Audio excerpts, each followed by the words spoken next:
stay a little more moisturized these days, right? Yeah, that hand washing and the hand sanitizing that all of us should be doing frequently as well can be really hard on the hands. The CDC recommends 60% ethanol, or 70% isopropanol in terms of how much the concentration of alcohol we need, and that's really, really drying. And then to be washing your hands multiple times a day for 20 seconds or more in fairly warm water, even hot water, really also draws that moisture away from the skin and contributes to more drying. So it's really important that we're moisturizing frequently, and especially for people that might have skin conditions like eczema or psoriasis, whose skin barrier might not be as tight as somebody who doesn't have those conditions. You really want to make sure that you're moisturizing after just about every time you're washing, or at least most of the time. Most of them, right? Because sometimes, as we all know, you're in like positions like you're at the grocery store, and it's really hard to find that location to do that. So it looks like right now, we are in it to win it when it comes to hand washing. There's no better way to prevent the coronavirus than doing just that. But as we know, it's wreaking havoc on our hands. And you have a couple ideas, household ideas that don't have to break the bank, right? No, not at all. But they can really make a world of difference. Talk to us a little bit about that. Yeah, so one of my first rules of thumb is you want to be putting something on your skin that you're either scooping out of a tub or squeezing out of a tube when it comes to moisturizers, the standard moisturizers that we buy at the store.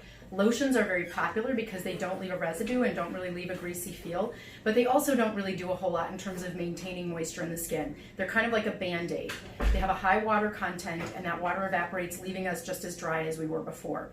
When it comes to stuff that we have around the house, I have several favorites. I love coconut oil. That also has some antimicrobial activity. It's not certainly enough to clear up an infection if you get it, but it can decrease the amount of bacteria we have on our hands. And certainly we don't know anything about antiviral activity at this point, or if it's effective against COVID. It probably isn't, but it has that extra. And a lot of antioxidants in it as well. Avocado oil is another really great one if you happen to be cooking and you're washing your hands for cooking and you get some on your hands and just rub it in. It's good for the face too, those antioxidants. It sounds wonderful. I brought in some butter jokingly, but hey, you got to use what you got in your, those staples that might work. Should maybe melt it down first and then go to town. I don't know. What would you say? Yeah, and actually the body temperature is enough. If you just rub it into your hands, it'll sort of melt on its own, the same way that coconut oil will. If it's kind of coming from a colder area, it'll be more in a solid form. And then Crisco is another one that's inexpensive, easy to find. It's something that when I was a medical student training in pediatrics, we recommended that a lot of times for just diaper rash in kids, because it is so inexpensive and easy to find. So brilliant, and so base, but it works. Why do you think, if you in your heart of hearts, why do you think that Crisco probably works really well for moisturizing? Well, it's a fat, and most of the moisture in our skin, the fat gives you a protective layer. And that's what our natural skin oils do, is they produce a thin protective layer across the skin, whether it's the hands or especially the face or other parts of the body. And when we strip away that oil too much, that creates a lot of the dryness and the cracking and the fissuring. And so by adding an oil back onto the skin, whether it's in a kind of a solid form, or like Crisco or butter or coconut oil, or even some of the solid traditional moisturizers that we find at Target and Walmart, that gives you a nice protective barrier. And what that protective barrier does is it locks the moisture into the skin that's already there.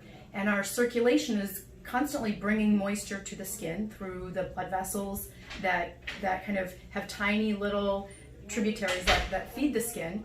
And actually that's where most of our moisture comes from, is our circulation. So what we're really doing is providing a protective barrier to lock that in, so it can't evaporate off of the skin. Oh my gosh, I'm learning so much from you talking about all of this. So we talked a little about butter, we talked Crisco, we got coconut oil, Vaseline. Most families have that. Yep. Pros and cons to Vaseline. Sometimes people say, maybe don't use it too much, but it does. It locks in that moisture. And that's what you got. Maybe you should pull that out right now too. Yeah, and the other thing about Vaseline, I know it is a petroleum byproduct, and there are people that have concerns about using that. And so if you do have those concerns, there's lots of other options. But Vaseline itself is a very large molecule and really can't cause allergic reactions. It's never been documented. And so if you do have sensitive skin, Vaseline is a really great option. For people that don't want to use Vaseline, the coconut oil Crisco, is one of those, and then shea butter, just 100% shea butter, not necessarily a shea butter containing product, because there's lots of lotions out there that have shea butter in it, and that's not going to do the same thing as the 100% shea butter that you can get. Have you gotten some calls about this already? Have concerned patients, reached out and asked you, what you're suggesting during this pandemic for this? Yeah. So one additional trick I have, besides moisturizing after every hand washing, if you do have a skin condition like hand dermatitis, or after most hand washings or alcohol exposure, is you can moisturize before you go into an exposure.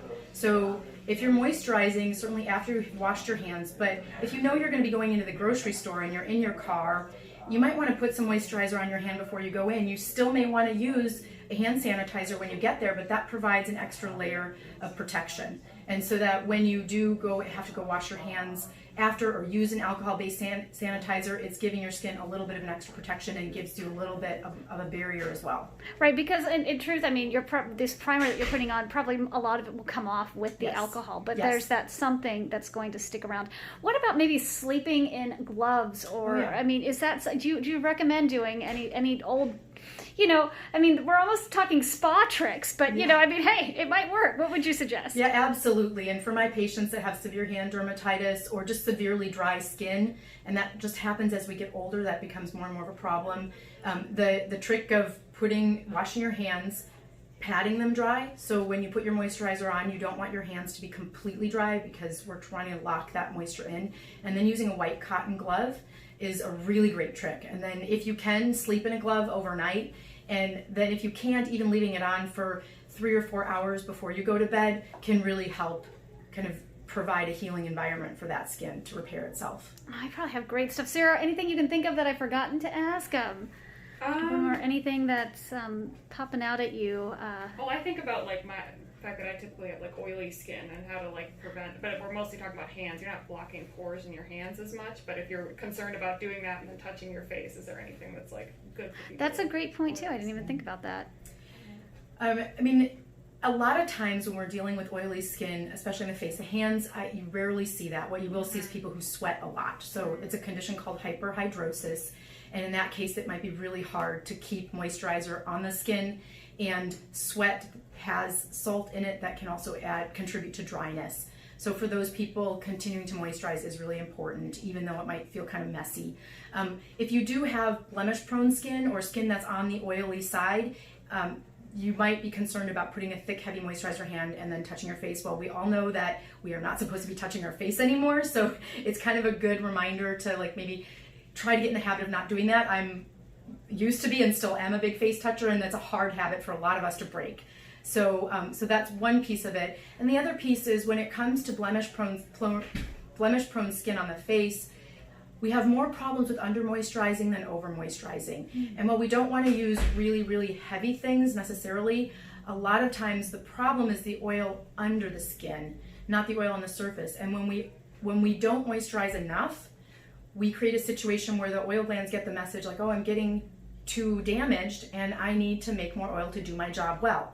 And I say that it's the oil under the skin that's a problem, because that's where the inflammation starts. And so the oil on the surface, you have to be really careful with toners and things like that. It is appropriate for some people, but not for everybody. And if we're getting a little extra moisturizer on our face, that might not be a bad thing. I have some acne patients even that do really, really well. It actually improves their skin even if they're using something heavy like Vaseline. And that certainly isn't for everyone, but there is a small number of people. And what you'll actually see is that the oil production goes down. And so you may have oily skin, and we kind of get into a cycle of the more we try to take it away, the more oil we produce, and we can get caught in that cycle. So actually having some moisture on the face is not a bad thing. And most moisturizers will not block pores unless you're putting heavy, thick layers on, which we shouldn't be doing either. I'm learning so much. Final quick question I'm thinking about is, if you have already really chapped, raw, maybe to the point where they're bleeding skin, at that point, do you want to try these home remedies, or just want to give your dermatologist a call, maybe for a steroid? Because of course, we're trying to talk preventative things and easy things you can use. But some people, may be in that boat of like, gosh, my skin is just, paper thin, and it's so problematic. I don't even know if a regular moisturizer is going to work at this point. Maybe even trying a steroidal cream. Do you recommend trying, hydrocortisone before, and giving you a call? I don't know. Usually for severe hand dermatitis, hydrocortisone is not strong enough to take care of it because the hand skin, especially in the palms, tends to be really thick. But certainly it's worth giving a try. You might want to use it once or twice a day for a week or two. And if it's not helping or if things continue to get worse during the time that you're using it, you definitely want to give your healthcare provider a call and see if they have any ideas for you. There's a lot of medical conditions that can cause problems with dry hands, and so you'd want to make sure we know exactly what we're dealing with when it comes to prescribing medications and going forward. But certainly topical steroids can really help cut down the inflammation and sort of break the cycle of inflammation that continues to cause deterioration of the skin and can create more problems once you actually have cracks and openings in the skin. How worried are you for your patients and for all of the country that's coping with all this increased hand washing? I think obviously the bigger issue really is COVID, and we need to do whatever we can to make sure that we're staying safe. And the social, I don't want to say social, the physical distancing is important, and hand washing is really important. And if you stay on top of things with good moisturizing practices, most people aren't going to run into trouble. It might be those people who have skin conditions, pre-existing skin conditions that might need extra help or some extra visits to the doctor, calls to the nursing staff to see what they can do. Perfect answers. Yeah, I think I probably got